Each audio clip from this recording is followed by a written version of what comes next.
Thank you. Okay okay, thank you మీ అభిమానానికి. ఈరోజు 95, 96 బ్యాచ్ పిల్లలు పూర్వ విద్యార్థుల సమ్మేళనానికి పిలవగానే ఇచ్చేసినటువంటి పెద్దలు, గౌరవనీయులు, మా అప్పటి ప్రధానోపాధ్యాయులు హరిచంద్రరావు సార్ గారికి, మరియు మా గురువులు సరోజలక్ష్మి టీచర్ అండ్ డైనా మేడం. ఇప్పుడే రాయలింగ్ సార్ చెప్పారు, ఓనమాలు దిద్దిన టీచర్లను కలుసుకున్నాను. మాకు ఓనమాలు దిద్దించింది ఈ టీచర్లు. నేను రోజు కలుసుకుంటూ ఉంటాను, నా గురువులు వాళ్ళు.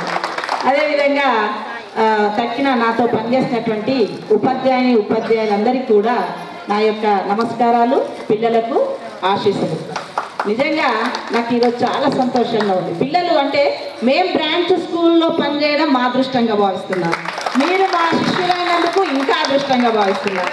ఫస్ట్ మన బ్రాంచ్ పిల్లలే 98 బ్యాచ్ వాళ్ళు మొట్టమొదట ఈ ప్రోగ్రామ్ని టేకప్ చేశారు. తర్వాత అన్ని బ్యాచ్ల్లో ఇన్స్పిరేషన్. నిన్న ఒక స్టూడెంట్ కలిశాడు, మేడం 92 బ్యాచ్ మేము రెడీ అవుతున్నాము అని. అదేవిధంగా ఇంకొక బ్యాచ్ మేము రెడీ అవుతున్నాం మేడం, మీ దగ్గర రావాలనుకుంటున్నాము అని అంటుంటే ఏ స్కూల్లో జరగట్లేదు చూడండి. అసలు ఏ స్కూల్లో పిల్లలు కూడా అంటే వాళ్ళ గురువులను గుర్తించట్లేదా అని అనిపిస్తుంటుంది. అరే మా బ్రాంచ్ పిల్లలు చేస్తుండ్రు కదా, ఇంకా సిఎస్ఐ కానీ ఇంకా చాలా స్కూల్స్ ఉన్నాయి, గవర్నమెంట్ గర్ల్స్ హై స్కూల్ కానీ ఇవన్నీ ఉన్నాయి, వాళ్ళు ఎవరు చేయట్లేదు అని అంటే అది మేము మీకు టీచర్స్గా ఉన్నందుకు మేము చేసుకున్న పుణ్యంగానే భావిస్తున్నాం. అదేవిధంగా ఫస్ట్ ఇప్పుడు ఒక అబ్బాయి చెప్పాడు, శ్రీధర్, ప్రతి తల్లిదండ్రులు వాళ్ళ పిల్లల్ని ఇంజనీర్లు, డాక్టర్స్, ఐఏఎస్లు, ఐపీఎస్లు, సాఫ్ట్వేర్లు కావాలని కోరుకుంటారు, కానీ టీచర్లు కావాలని మాత్రం ఎవ్వరు కోరుకోరు. కానీ మా బాబుకు మంచి టీచర్ కావాలని కోరుకుంటారు. మరి వాళ్ళ పిల్లలు టీచర్లు కాకపోతే మరి మంచి టీచర్ ఎక్కడ దొరుకుతారు? అదేవిధంగా బాలాజీ నాకు రోజు ఎక్కువ కలుసుకుంటూ ఉంటాం, ఎందుకంటే నేను మార్కెట్ నుంచి వెళ్తుంటా కాబట్టి. మేడం అప్పటి చదువులే మేడం, అసలు ఇప్పుడు ఆ చదువులే లేవు, మా పిల్లలకు చాలా డబ్బులు ఖర్చు పెడుతున్నాం కానీ అటువంటి విద్య అందుతలేదంటే కరెక్ట్. నేనైతే చాలా బాధపడుతుంటాను. ఇప్పుడు ఏ విధంగా అంటే పిల్లలకు మర్యాద లేదు, చెప్పింది అర్థం చేసుకోరు. దానికి తోడు మన ప్రభుత్వం జారీ చేస్తున్నటువంటి విధి విధానాలు ఏంటిదంటే పిల్లల్ని కొట్టొద్దు, తిట్టొద్దు, వాళ్ళ మనోభావాలను దెబ్బతీయొద్దు, కొంచెం అనగానే వాళ్ళు పోయి సూసైడ్ చేసుకోవటం, తర్వాత టీచర్ని బ్లేమ్ చేయటం. రీసెంట్గా మా స్కూల్లో నిజంగా మీరు చెప్తే నమ్ముతారో నమ్మరో కానీ మా యొక్క ఐక్యతను మేమందరం కూడా ఒక కుటుంబంలా ఉండేవాళ్ళం. మేడం చెప్పారు సార్, డైనా మేడం గారు, అందరూ కొడుకు, తల్లి, అక్క, చెల్లె, లతీఫ్ సార్కి అందరు అక్కలే, అందరినీ పేర్లు పెట్టి పిలుచుకునే వాళ్ళం.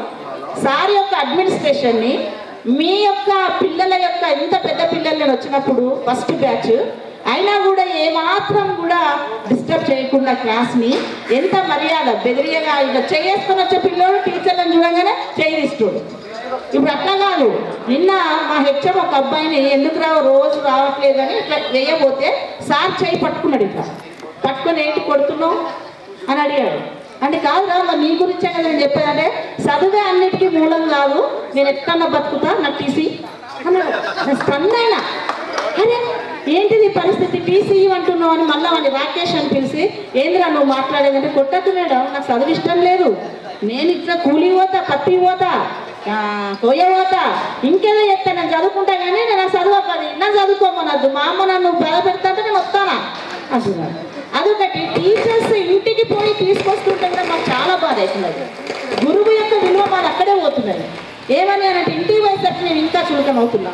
అప్పుడు మీ స్కూల్లో సీట్ కావాలంటే MLA recommendation, municipal chairman recommendation, తల్లిదండ్రులు నాకు బాగా గుర్తు, అక్కడ హరిచంద్ర సార్ గారు ఉండేది హెచ్ఎంది, ఇక్కడ వరకు బారులు తీరి చేతులు కట్టుకొని హరిచంద్రరావు సార్ దగ్గరికి వెళ్ళి సార్ సీటీయరా అని అడిగితే కూడా మన దగ్గర రూల్స్ లేక కెపాసిటీ సరిపోదని వెనక్కి పంపించిన సందర్భాలు ఎన్నో. నేను చాలా గర్వంగా ఫీల్ అయ్యేవాళ్ళం. ఇప్పుడే చెప్తున్నా, నేను వాళ్ళు ఏమన్నా అనుకోని కానీ నేను డైరెక్ట్ అంటారు, మీకు చిన్నపిల్లలు అనుభవం లేదు, హెచ్ఎంలు అయ్యేసరికి మీకు విధి విధానాలు తెలుస్తలేవు, ఒక సీనియర్ టీచర్కి రెస్పెక్ట్ ఇవ్వాలని తోటి టీచర్లను ఇబ్బంది పెట్టదు. నిజంగా నేను ఇందాక ఒక మేడం చెప్పారు, శ్వేత మేడం చెప్పారు, హరిచంద్రరావు గారు మమ్మల్ని ఎక్కడ ఇబ్బంది పెట్టారు, 14 ఏళ్ళు చేసిన నిజంగా మేము ఎప్పుడూ బాధపడలే, అబ్బా గింత స్ట్రెంత్ గిన్ని పేపర్లా ఈ చదివేంది అని ఎప్పుడు కూడా మేము బాధపడలేదు. సార్ అక్కడ నిల్చున్నారంటే అంత పిన్ ఆఫ్ సైలెన్స్. టీచర్లు ఎవరి రూమ్లకు వాళ్ళు పోయేది, ఎవరి క్లాస్లకు వాళ్ళు పోయి అడుక్కునేది. ప్రతి సార్ నీ క్లాస్ ఇస్తావా ఈరోజు, అదే శ్యామ్ సుందర్ రెడ్డి సార్ నీ క్లాస్ ఇస్తావా అని అడుక్కొని చెప్పిన సందర్భాలు అవి. అంతేగాని ఇప్పటి పిల్లలకి ఇప్పుడు అంటే కొంత యూత్ ఇప్పుడు వచ్చిన టీచర్లు ఎప్పుడు ఎక్కడదామా, అబ్బా ఏ సార్ అందరికీ అరేంజ్మెంట్లేమో తక్కువ వేసి నాకు ఎక్కువ ఎత్తాను, నాకు ఎందుకు వేస్తున్నావు అంటున్నారు. నాకు అనిపిస్తుంది ఎన్ని అరేంజ్మెంట్లు వేస్తాను చెప్పాలి. ఏమి పిల్లలతోటే కదా మన జీవితం. పిల్లలతోటి జీకే అందియచ్చు, సబ్జెక్ట్ అందియచ్చు, మోరల్ అందియచ్చు, సమాజ సేవను అందియచ్చు, ఎన్నో అందియచ్చు. నేను చెప్తా సార్ ఎవరు పోతున్నాడు నాకు ఏ స్క్రీన్ నేను పోతా, ఎందుకంటే నా స్టూడెంట్ నా హెచ్ఎం ఇప్పుడు ఆ అబ్బాయికి వెనుక ముందు అవుతుంటాడు అనమాట. మేడంకి అరేంజ్మెంట్స్ అయ్యన్నా వేద్దాను, ఏం కాదు శ్రీ నువ్వు వేసాయి, నువ్వు ఎన్ని అరేంజ్మెంట్స్ వేస్తే నేను పోతా అన్నిటికీ అని చెప్తూ ఉంటాం అనమాట. అంటే అంత డెడికేషన్ అక్కడ టీచర్లో ఉన్నది. కాబట్టి ఇప్పుడు పిల్లలు, నేను ఫేస్బుక్లోకి వెళ్ళినప్పుడు నిన్ననే ఒక మెసేజ్ వచ్చింది, ఎవరో అబ్బాయి, madam I'm very happy to see you after a long time. చాలా రోజుల తర్వాత మిమ్మల్ని చూస్తున్నందుకు చాలా ఆనందంగా ఉందంటే వాళ్ళు ఏం మాకు పెట్టాల్సిన అవసరం లేదు, చాలు జస్ట్ పలకరింపు. అరే మా పిల్లలు ఇక్కడ ఉన్నారు, రహీము ఎప్పుడు మాట్లాడుకుంటూ ఉంటాం, చాటింగ్ ఏది వాట్సాప్లో ఫేస్బుక్లో అవన్నీ కూడా.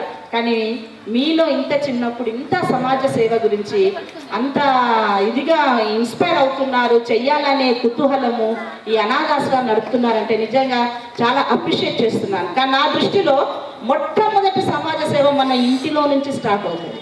ముందు తల్లిదండ్రులకు చేయండి, ముందు తల్లిదండ్రులకు చేయండి. నీ తమ్ముడు తక్కువ స్టేజ్లో ఉంటే వాడిని పైకి లేపండి, నీ అక్క బాధలో ఉంటే ఆమె బాధ తీర్చండి, ఆడపిల్లలైతే అత్తమామల సేవ చేసుకోండి. అదేవిధంగా తల్లిదండ్రులను చూడాలి. అంటే పెళ్ళైపోగానే ఒక ఇంటికి పోయినా నాకు నా బాధ్యత లేదు అని అనొద్దు.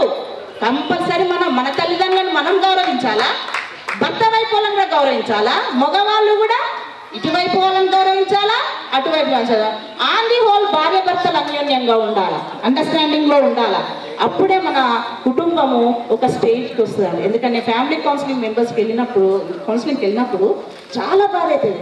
చిన్న పిల్లలు అసలు మర్యాద లేవు, వాడొద్దు మేడం నాకు ఇక అద్దాడు భర్తని ఏంటో మాట్లాడుతున్నావు, లవ్ మ్యారేజ్ చేసుకున్నాం, ఒక పాప, వాడు అంటావేంటి అడ్జస్ట్ అవ్వాలి. మీ అమ్మని కొట్టలే మీ నాన్న, మీ అమ్మని తిట్టలే మీ నాన్న, వాళ్ళు అట్లనే ఉన్నారా అమ్మ అంటే గదేంది మేడం నాన్న అంటే ఇది నాకు అడ్డు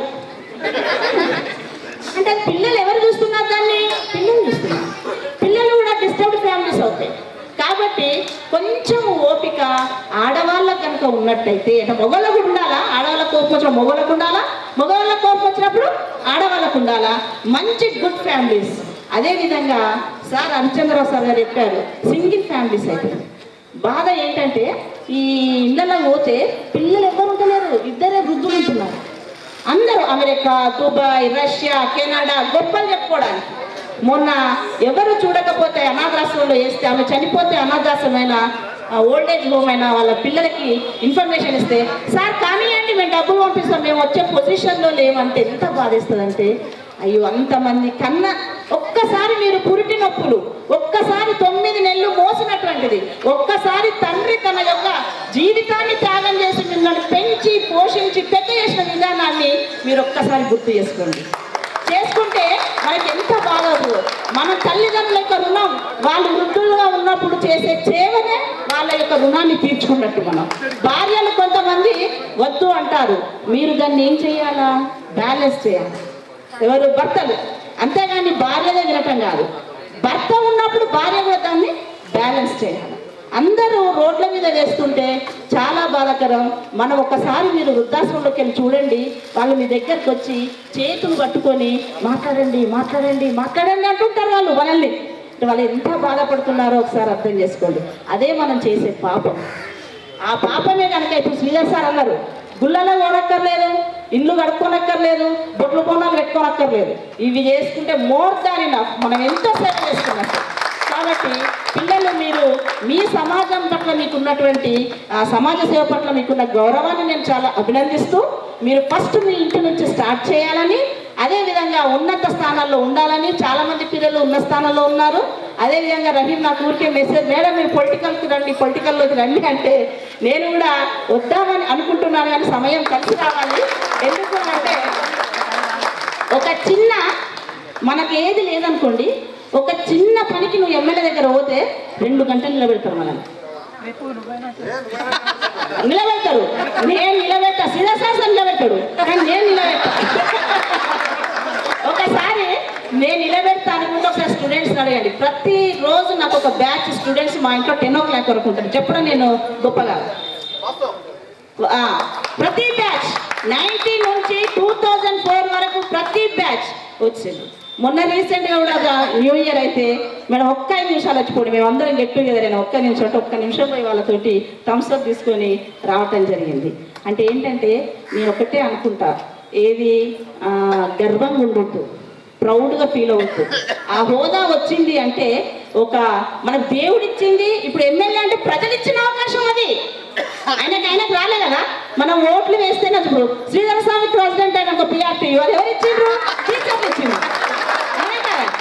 అందుకని మీరు చూసే సినిమాలు కానీ వినే పాటలు కానీ మంచిది. ఒక పాట చాలా మంచిది, మౌనంగానే ఎదగమని మొక్క నీకు చెబుతోంది, ఎదిగిన కొద్ది ఒదగమని అర్థమందులో ఉంది, అర్థమందులో ఉంది.